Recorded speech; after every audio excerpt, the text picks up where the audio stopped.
The Signals update for Space Engineers is here, bringing a whole host of new features and blocks to the game, and also some exciting new teasers of what is coming in the future. So, without wasting any time, let's take a look at everything added in this update. The main attractions of this update are the Action Relay and the Broadcast Controller. The Action Relay, which I'm pretty sure is something I used to use to cheat at Pokemon with, is a block that allows wireless communication between grids. Finally, after 10 long years, they've added Wi-Fi to Space Engineers, and even then, that's still better service than UK Wi-Fi companies. You can see the Action Relay small and large grid variants here, and don't worry, this block is ridiculously easy to use. You start by simply placing an Action Relay on both of the grids you want to communicate, then open up the terminal and find your Action Relay on the left, and then you'll see it doesn't really have many options. Let's quickly go through these options one by one. The channel, as you can imagine, is the channel that this signal transmits on. So if I set this Action Relay to channel 1, and then the Action Relay on my ship to channel 1, any signal I send from this block will be transmitted to the one on the ship, or any other Action Relays on the same receiving channel. Send signal obviously sends a signal on your selected channel straight away. We haven't configured any actions yet, so pressing send signal isn't going to do anything at the moment. With this option here, you can choose whether or not you want your signals to be personal to your grids, to your faction grids, or to everyone's grids. I don't know in what situation you'd want the latter, but hey, it's an option. And finally, we have setup actions. Now I actually want to configure these actions on my ship, as these are the actions that will be triggered when we send the signal. So I'm going to click setup actions on my ship, and as you can see, it has a very similar interface to the timer block, allowing you to choose actions along the bottom here. So I'm going to set this Action Relay to toggle my thruster group when it receives a signal. Now if I go back to my station, I'm going to click send signal from my Action Relay, and as you can see, my thrusters have turned off. And if I press send signal again, you can see that my thrusters have turned back on. That's just the basics of what you can do with the Action Relay, but trust me when I tell you, you can do much more than this. But I think that's something we'll have to cover in the future.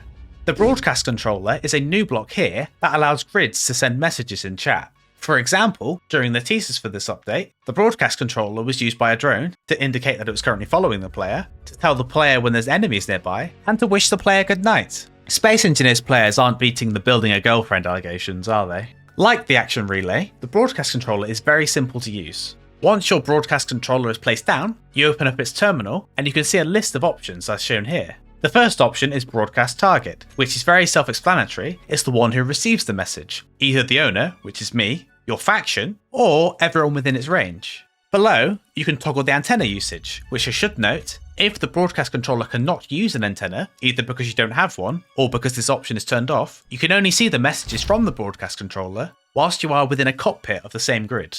You can have up to 9 messages programmed into the Broadcast Controller, so let's set our message 1 to, I don't know, like and subscribe? Now that we have message 1 programmed in, we need to then trigger that message from another block.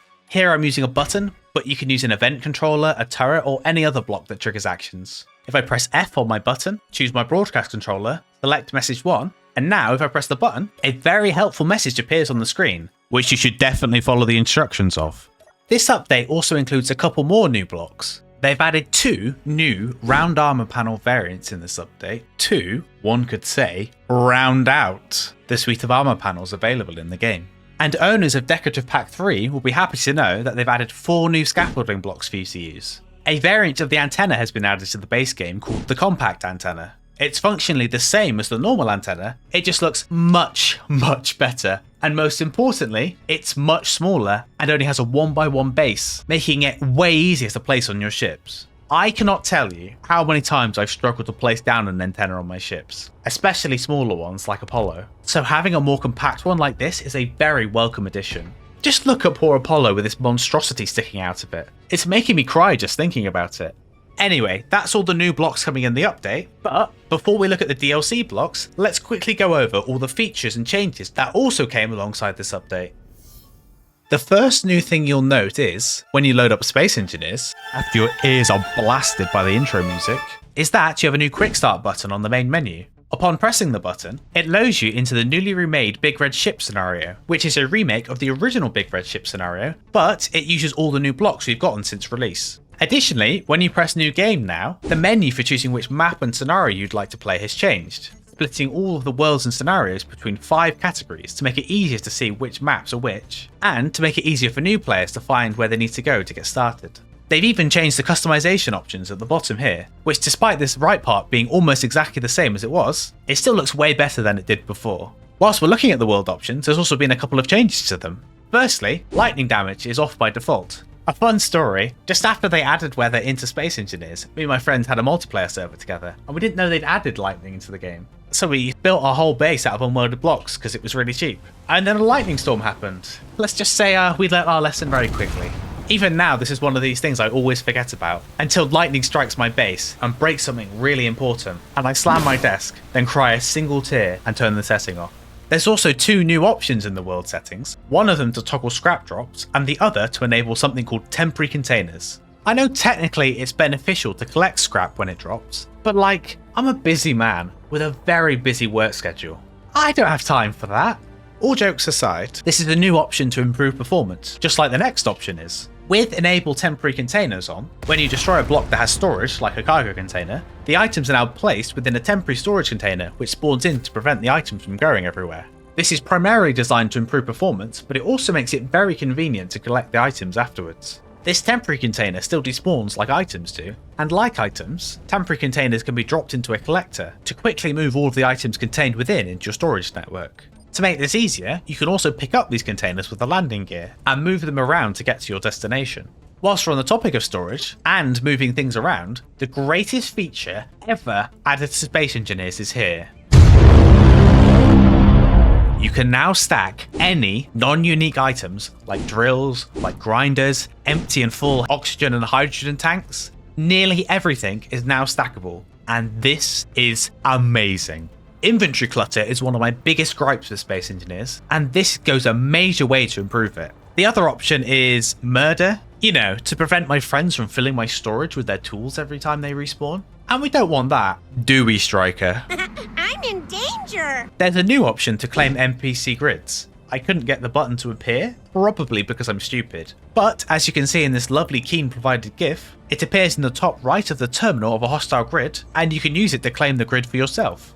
A really cool change, and a much needed one, is now when a ship weapon is reloading, it shows that on the UI. As somewhat of a frequent railgun enjoyer, there's never really been an easy way to check if they're ready to fire, other than continually mashing the fire button until they can.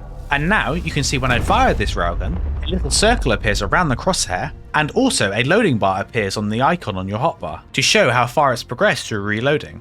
This is a super useful addition to the game and will help a lot out in combat, but with this addition, I do have one question. Can we perhaps have this for jump drives as well? My hatred of the jump drive is well documented on this channel, and this isn't helped by the fact that the main way to check if your jump drive is charged is by mashing the jump button to see your charge percentage, when of course your time could be much better spent mashing that like button instead. It would be super useful to have the charge status of the jump drive appear on the jump drive icon, just like it now does for weapons. But that's just a thought. Let me know if you guys agree. If you now go to grind down a battery, you'll get a warning on your screen that tells you that you will lose the power cells if you grind it down, and also it highlights the power cell component on the right in red.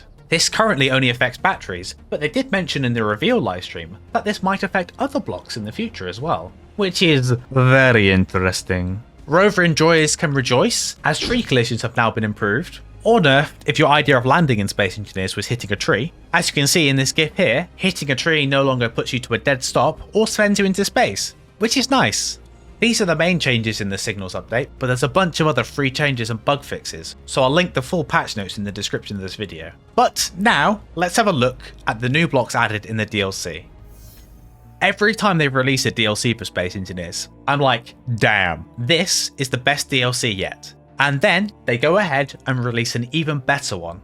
And I'm very happy to tell you that the Signals pack is no exception. There's a new set of truss blocks, which I assure you will definitely outlast the lettuce, with 6 of these truss blocks being structural and with 3 of them being functional. This one here is called the Truss Decoy, so effectively it's a cosmetic variant of a decoy, and it looks like an antenna variant. And these 2 here are the large grid and small grid truss lights, which also look like an antenna variant. I mean, I'm not crazy, right? All of these blocks look like antennas, right? I feel like these truss blocks look more like antennas than the compact one added in the update. There's a set of new corridor blocks, as you can see here, with variants in all different directions and orientations. And one of them has a light on it. And I have to say, I do love corridors with inbuilt lights, as quite simply, if they have a light in them, I don't need to take up an entire block space to put a tiny little light in it. Keeping with the corridor theme, we have 2 narrow corridor blocks and 2 narrow door blocks. These are half block sized corridors for large grids, with one of them being a normal corridor,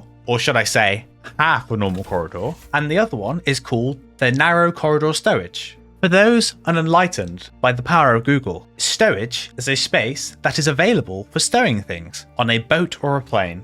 But unfortunately, you cannot stow items in Space Engineers because there are no boats and planes in the game. So that begs the question, what is even the point of this block? Oh, it's a corridor with a light block on it. 10 out of 10, best block in the DLC, and I won't hear any negative criticism about it. I have to say, these narrow blocks remind me a lot of the Willis ducts, with both of them looking like maintenance access around your ships and bases. And because of this, I was hoping you'd be able to use the narrow door blocks as entrances to the Willis ducts, but they're not quite wide enough for you to get through whilst crouched, which is very sad. As cool as the new corridor and narrow corridor blocks are, the new inset walls are way cooler. Just walking through the station used for the trailers for this update shows these inset walls off really well. The normal corridors you can place and these new narrow ones feel so claustrophobic in uniform, but these new inset walls make your ships and stations just feel so much more open. To go with the inset walls are the bay windows, and they are fantastic for the same reasons. Just look how good they look on this corridor. I'm definitely going to be using these a lot going forward. I'm not going to lie, the final set of blocks we're going to look at would probably be worth the asking price of the DLC alone. I'm a massive Star Trek fan, and these console module blocks really scratch that Star Trek itch. There's 5 variants of them for small and large grid, including a corner variant with a seat, a standard one for decoration, one with 3 buttons that work just like button panels that you can build, and one with a seat and 3 customizable displays. I do love these console blocks, but I do have one slight issue with them. Well, maybe 2. Basically, these console blocks are really cool, but you can't control your ship from any of them, and you can't stand at any of them. Like, for example, if this were the Enterprise, my pilot would be flying this ship from this super cool console here, whilst I sit spinning in the captain's chair. Or, if you couldn't control the ship from one of these consoles, it'd be cool if you could stand at them like you can with a helm block, and then manage the ship or the station like an engineer or a science officer.